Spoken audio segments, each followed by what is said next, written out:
Public Access FC.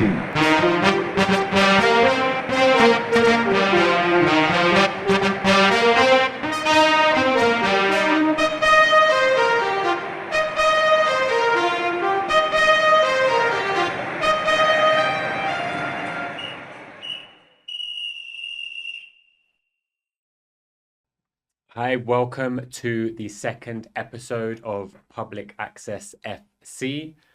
We've got some very special guests in the studio with us today. I'm here with the Kezar Union, the independent youth supporters group for San Francisco City FC. Far left, Asa Mahmood. Asa is a 17-year-old high school student. He has supported SF City for over a year and loves to play football at local fields.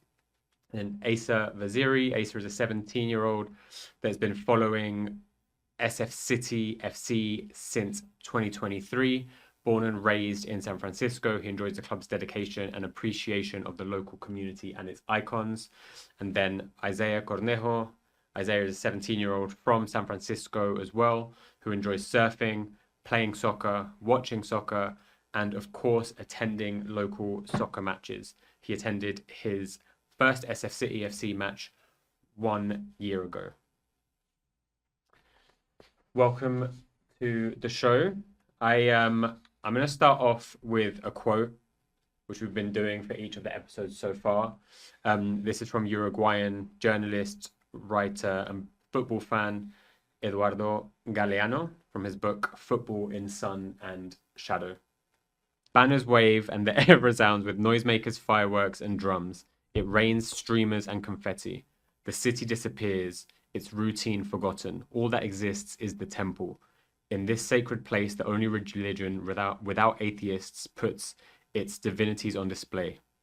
Although the fan can contemplate the miracle more comfortably on TV, they prefer to make the pilgrimage to this spot where they can see their angels in the flesh doing battle with the demons of the day. That to me felt like a really fitting quote for you all. I know you're at every game, you're singing songs, you're leading chants, you're waving flags. And yeah, just really excited to kind of chat to the three of you and learn a bit more about Kezar Union, about yourselves. And yeah, I think to kind of start off, like I really want to understand a bit more just about each of your like personal connection to football and your kind of story with the sport before we kind of get specifically into the club. Sure. So I kind of started playing football, soccer, at probably about 5 years old with my dad. I played for my first club probably about a year later, 6 or 7, on my dad's. My dad coached my team with the SF Vikings, and I played with them for a few years. And then I went off to play competitive with the Glens when I was probably about 10 or 11 years old. Played with the Glens for a little while, and then I went over and played for a small local team called the Stars, which was just 2 teams in a club and a really good coach. It felt very small and personal, which I liked.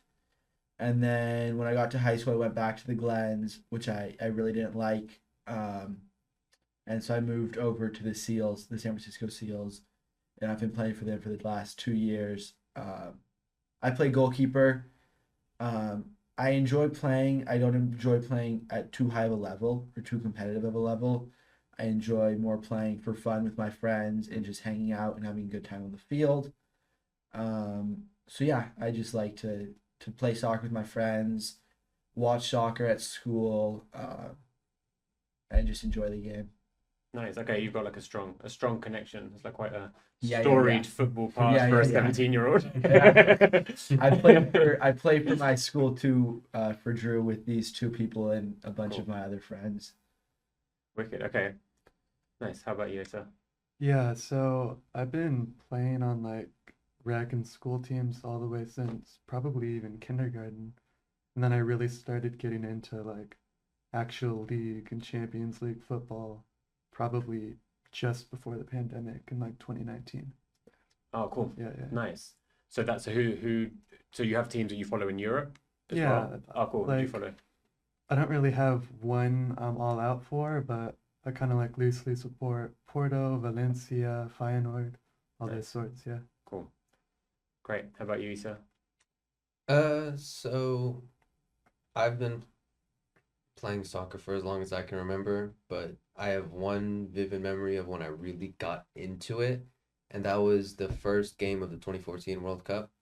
And I turned on the TV and I saw Neymar score against Croatia in that opening match, and I was like, wow, this is what I'm gonna focus on for the rest of my life. So I started playing rec soccer since then, and I did club for 1 year back in middle school, but I quit that. I wish I didn't though. I wish I played at a higher level now. Right now I just do school, but I wish I stuck with it and continued to play club. But I have a lot of fun just playing, like you said before, playing local fields with friends, uh, even meeting new people, just going to the field and playing with people I've never met before. Mm. That's always really fun, and I love following it as well. I watch as many games as I can. Uh, at school as well, we have a football club at school. Every week we watch games during lunch, and that's always just a fun experience. And my whole family's into it too, so it's been a pretty big part of my life for the majority of it. Awesome. Nice. And outside of SF City, what teams do you follow, or do you have a team that you support? Yeah, I'm a pretty big PSG fan. Okay. Like, Yeah. pretty big. Okay. You had a good year. Oh yeah. Oh yeah. Still recovering from that one. Awesome. I mean, yeah, I think with that kind of background, it makes a lot of sense how you're kind of like channeling that energy into SF City and into local clubs. So yeah, tell me a bit about Kezar Union, how you all started, what you're all about. For sure. So we all, for about a little over a year ago, year and a half ago, we were kind of trying to find like a local team to go watch soccer. A few of us, about five of us, wanted to go watch soccer matches, go to a stadium, feel the real thing in a stadium. And Asa had been to a couple of SF City matches, That's right. so he introduced us, and we all went to one game together. Like I said, versus Al Madden, at Boxer Stadium, and we lost 1-0, unfortunately. But it was a really fun game. The Northsiders were there. They had set off some smoke bombs, and it was a fun time. We loved it. We got to sit front and center in the field and really watch the players up close. So yeah, from there we knew that we kind of wanted to come watch more SF City matches, become more involved. And luckily with SF City, it's super easy to become involved.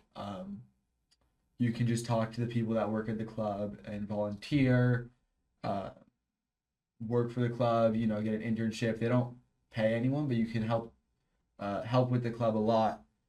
So I kind of started to help with the club before the season started, and I was talking to Ian, who's the creative director at the club, and he had mentioned how kind of their biggest struggle is youth viewership and like high school age viewership. And so we had kind of noticed like we wanted to build a community so that more kids would want to come watch the games with us. So we really wanted to build like this tight community. So our main goal with Kezar Union is to be opening and welcoming to all so that we can get as many kids to come and feel welcome within the club. So we formed the Kezar Union with that goal of growing youth viewership. While also we knew that there was a bunch of people already at the games that were kind of sitting down quietly. Yeah. So getting more youth to come watch games and also getting the people at the games to become a little bit louder. So that's kind of our goal is more youth viewership and a louder crowd, a bigger atmosphere. Awesome. And so, like, what does that look like in practice? So, like, what exactly do you all do at games? I mean, I've seen it for myself. Yeah, It's awesome. But yeah, if you could, talk a bit about, how you plan stuff. Like, Yeah. I mean, it's still our first season, and we've only just got into our little string of home games. So for the time being, we're still kind of just seeing what works. But at the moment, we're primarily focused on getting all our banners at the games and then trying to make sure all the more maybe casual or new fans know all our chants and, feel comfortable to hop in. Yeah, we have multiple flags that we like take turns waving around, trying not to block people's view behind us, but they can get pretty heavy too. But it adds a nice, you see like from the the recording on the other side when it shows the whole crowd, you see the flags in the corner. That's a really nice touch. So. I mean, yeah, I think we're still testing out a few different things that work. One thing that we do is every game, me typically and my friend David and Nate go to the middle, like right in the middle of the stadium with a megaphone and a drum, and we just try to get everyone in the stadium to chant and get loud. Because when everyone is chanting, we've heard it. It's really, really loud in there. And when everyone's sitting down, you can't hear a thing in the stadium. So just trying to get that atmosphere up. We have some big flags, like they said, some 6x6 foot flags. Yeah, just trying to get more of, I guess, what a standard European atmosphere would look like with loud fans and big banners and flags. Yeah, that's great. I think that's something that's come up in a couple of conversations that I've had with people connected to the club, fans.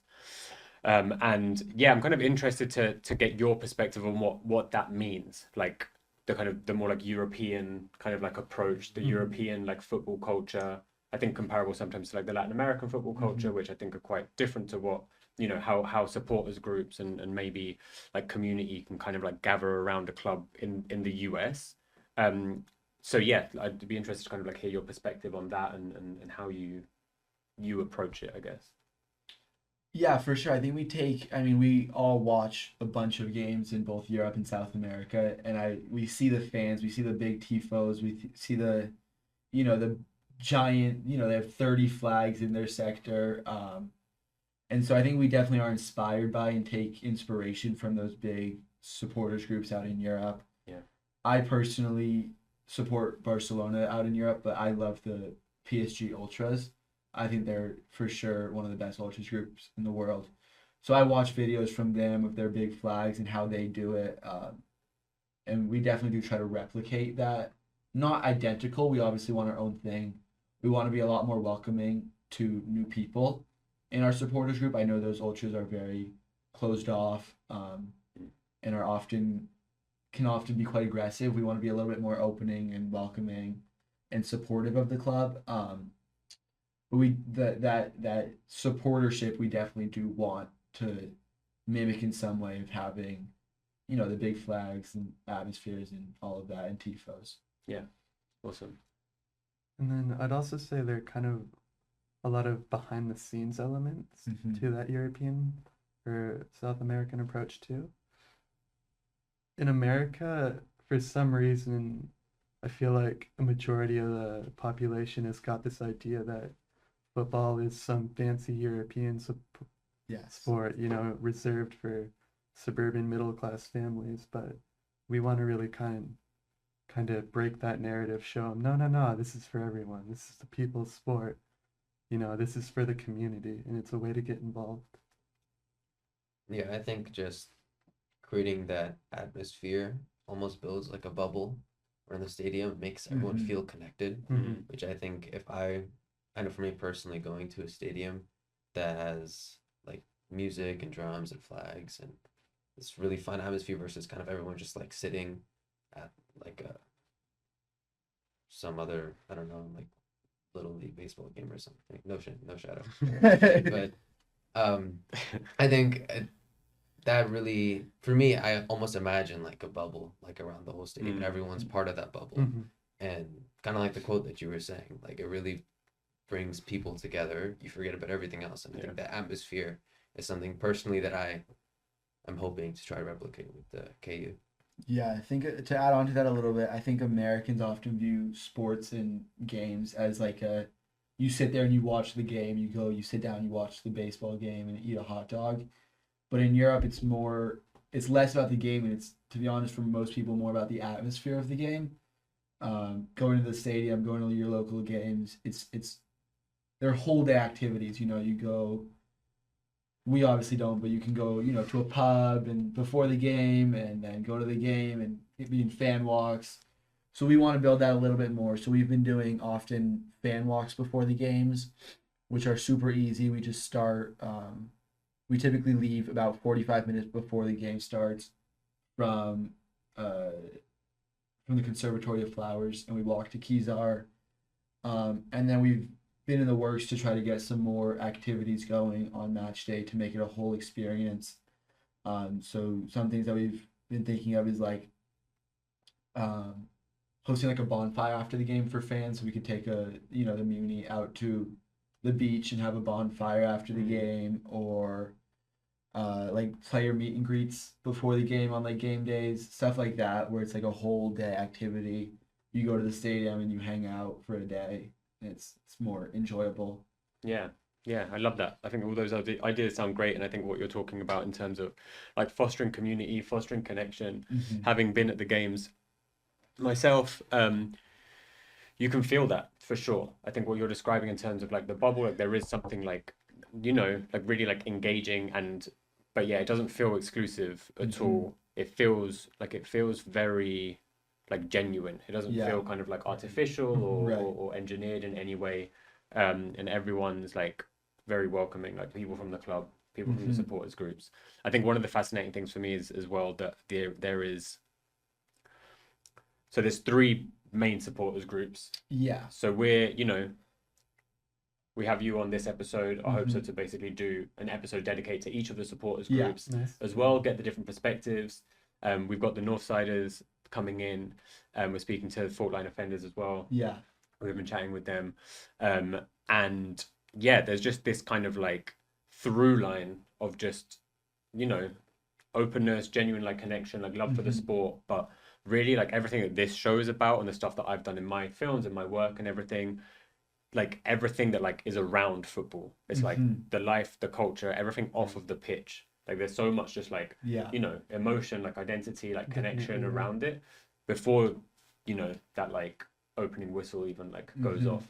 And it sounds like you are all really dedicated to, to make that a reality like here, which is, it's really, really awesome to see. And I'm interested to kind of understand a bit. I know that there are kind of like connections between the supporter groups and just kind of like how like your relationships. I know sometimes you'll stand in the same stands. There are songs that like cross over, but then each supporter group might have their own song. But yeah, if you can just talk to me a bit about that. So we're very interconnected as supporter groups. We work together, especially us with the Northsiders. They call it like passing the torch. So they're the older people, we're the younger people. They're kind of passing it on to us. And so we work very closely with them. We have in the works for next season getting a songbook together because they have their old songs. We have our new songs. And us and the Northsiders both sing all of the songs together. So yeah, we're definitely intertwined. We're definitely working together, trying to get it even more, working together. So we're chanting at the same time, the same songs. We use all the same songs, and we have banners that we put up together. We have banners that have both ours and their logos on it. So we're very intertwined with the Northsiders.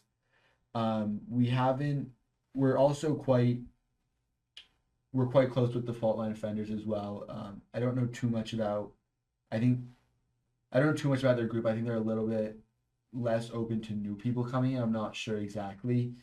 But we still do work with them. We did a away day travel with them where we took the ferry out to Treasure Island to watch the Glens game. So yeah, we definitely are supported by and work with both of the other supporters groups. We're all together like intertwined as supporter groups. That's awesome. Yeah. No, the Northsiders, I'd say, are definitely, they play like a mentor role for us. I mean, they've done so much to help us kind of get on our feet.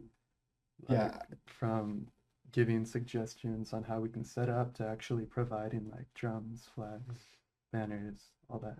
Huge shout out to Northsiders, especially Pete. They've helped us. So, I mean, we would not have what we had without them. They've bought us banners. The giant SF City flag we have was theirs. Our drums cost a lot of money. Our drums they gave us. And then also the knowledge, like Asa said, how to wave the flags properly so it looks good. You know, all the songs, how to come up with chants, all of that they've helped us with. So a huge shout out to the Northsiders. Yeah. Awesome. Sorry, go on. Fun. It's fun just to, chant with Mm-hmm. people that I'm not as close with as I am with them. I think it's, again, kind of brings that like community of other people that normally wouldn't really connect with. And I think that through especially like the Northsiders and Fallen Offenders, I think that really it's really brought out, especially I think with our chants. Like I hear them like on one part of the stands, and then I just like, oh, I know this one. Yeah, I just chant, I just join in. So it's really fun. Yeah, I've never felt so welcome as the Northsider. I mean, coming into it, I was a little bit like when I was at my first game, like we were nervous to sit with them. And I think quite a few, I don't know how many, but I think quite a lot of people feel nervous to sit with them, just because it is like, you know, an ultra supporter group. They can be sometimes a little, you know, a little hard just to jump into it. But they're the most welcoming and friendly people I've met. They'll welcome anyone to come sit with them. They're very, very kind. So yeah. Yeah, that's been my experience with them for sure. And I think there is, like what you're saying, he said, like a real like bonding quality to just like sharing chants with someone that you've never met before, and they're just like beside you, and then suddenly like, yeah, people that otherwise outside of the stadium, you know, different ages, different like fields of work, different whatever, like living in different places and stuff, that otherwise you wouldn't be kind of like connected with. It's really that part of the game's like really, really special for sure. And you spoke a bit about flags. We've got one of them here. We'll be posting like some photos and stuff to our like socials and whatnot, so people can get a better look at, you know, all the great kind of stuff that you'll put together. I know Asa, you put the design together for the like badge. That's I'm right. interested to tell me a bit about that, like the process of like producing this stuff, of like designing, like the, I guess the concept behind the badge, which I guess is Kezar Union's emblem, right? Yeah. I mean, off the bat, we knew that we had to get the arch on there. That was like the big ticket item. And then it was a lot of kind of workshopping with whether we wanted like a crest, a circular design, all sorts of others. We took a lot of inspiration from, you know, the ultras groups we're familiar with, you know, PSG, Barca, and yeah, no, that's what we eventually landed on. I'll give a little bit of back info that I don't think we've ever released. So when we were coming up with our name and our logo, we knew that the Northsiders Kezar kind of had like a mascot almost of the pigeons. Yeah. And we thought that was kind of cool, so we wanted to pick an animal. So initially there's this cool jellyfish. It's actually not a jellyfish, but it looks like a jellyfish that washes up in San Francisco like all the time. Like millions of them wash up. And they're called the Velelas. And they're like this beautiful blue jellyfish. We kind of wanted to take a little bit inspiration from that.